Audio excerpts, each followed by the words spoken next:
ओम शांति। समय भी कम और साधन भी कम, संपत्ति भी कम लगेगी और कार्य सिद्ध हो जाएंगे। समय भी कम, साधन भी कम, संपत्ति भी कम लगेगी। इसके लिए क्या करना बताओ? इसके लिए क्या करना है? माना चाहिए तो सही ऐसा माना, हाँ, किसी को फील कराएं, उसको फील होए। इसके लिए मेरे को क्या करना पड़ेगा? मुझे भी तो कुछ करना पड़ेगा ना। इसके लिए मन और बुद्धि सदा फ्री चाहिए। शांति हो गए, मन फ्री चाहिए व्यर्थ से, तभी आप किसी की हेल्प कर पाओगे ना। ऐसे अब आपका ही एक बार कुछ किया नहीं और 10 व्यर्थ चल पड़े।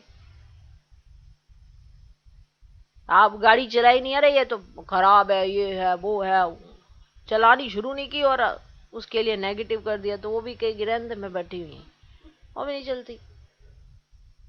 साधन भी बड़े प्यार से चलाने पड़ते हैं ना। तो साधना भी अगर ऐसी होगी जिसमें मन और बुद्धि सदा फ्री चाहिए, तभी ये सारी एक्टिविटीज हो पाएंगी। आपको तो मदद जब बाप दादा से मिली, अब आपकी बारी है। तो ऐसे आप मास्टर विश्व कल्याणकारी आत्माओं की सूक्ष्म सेवा प्रत्यक्ष रूप में अनुभव करेंगे। समय भी कम, साधन भी कम, संपत्ति भी कम लगेगी। इसके लिए मन और बुद्धि सदा फ्री चाहिए। छोटी छोटी बातों में मन और बुद्धि को बिजी बहुत रखते हो। छोटी सी बात हो नहीं जाती, मन और बुद्धि उसी में लगे रहते हैं, बहुत बिजी रखते हो छोटी छोटी बातों में। उसने ऐसा कहा, उसने ये कहा, मुझे ये कह दिया, मुझे वो कह दिया, मुझे ये नहीं कहा, मुझे वो नहीं कहा, मुझे ये नहीं करने दिया, मुझे वो नहीं करने दिया, बस हो गया खत्म। तो कई बार छोटी छोटी बातें होती हैं, कुछ भी माना, जब आप घर में भी होते हैं, बहुत छोटी बात, ये कह दिया किसी ने, वो कह दिया, उसी में माना हफ्ता 10 दिन लगे पड़े हैं और फिर 11वें दिन सोचते हैं क्या है फालतू के, चलो वापस उसी माना। इंसान ने खुद को ही तो ठीक करना होता है ना। बाकी चीजें ठीक हो ना हो, खुद को ही तो सेटिस्फाई करके वो फिर से वो न्यूट्रल होके अपने आप को इजी करता है। और कौन करेगा? सामने वाले के बदलने की इंतजार करोगे तो वो तो कभी नहीं बदलने वाला। तो खुद को ही एडजस्ट करती है व्यक्ति, आत्मा माना जो खुद को एडजस्ट करती है तो इजी रह पाता है। हर चीज पॉजिटिव में लेने की आदत डालनी पड़ती है, मिलेगी नहीं आपको, क्योंकि चारों तरफ तो नेगेटिविटी है। कौन देने आएगा आपको कि ये लो भैया पॉजिटिव खुराक? कोई नहीं देने आना। तो आपको अगर ये वाली सेवा करनी है तो उसके लिए मन और बुद्धि को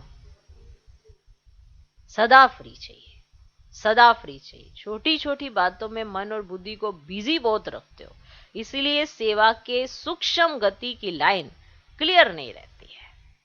तो माना जो सेवा बाबा आपसे करवाना चाहते हैं वो आपकी लाइन ही क्लियर नहीं रहती है। साधारण बातों में भी अपने मन और बुद्धि की लाइन को अंगेज बहुत रखते हो। साधारण सी बात होती है, उसमें ही आप अपना मन लगा देते हो, अपनी बुद्धि भी उसी में लगा लगा के रखते हो। इसीलिए यह सूक्ष्म सेवा तीव्र गति से नहीं चल रही है, जो चलनी चाहिए नहीं चल रही है, क्योंकि आपके मन और बुद्धि किसी और ही जगह व्यस्त है। इसलिए जो सूक्ष्म सेवा के लिए आपके मन बुद्धि का फ्री होना बहुत जरूरी है। इसके लिए विशेष अटेंशन मैंने किस बात पे देना होगा? एकांत और एकाग्रता। हम सोचे अभी सेवा ही कहाँ है, बहुत सेवा है। ये सूक्ष्म सेवा है जिसमें मुझे अपने ऊपर काम करना है। स्थूल सेवाएं तो मिल जाती है तो हम खुश हो जाते हैं, और कई बार स्थूल सेवाएं नहीं भी होती है, लेकिन ये सूक्ष्म सेवा आप सदा काल कर सकते हैं। पर अगर आपका मन बुद्धि व्यर्थ से फ्री होगा तो ही होगी। तो अगर मेरा मन बुद्धि व्यर्थ से फ्री नहीं है तो मुझे करना चाहिए। सुना सूक्ष्म सेवा क्या है?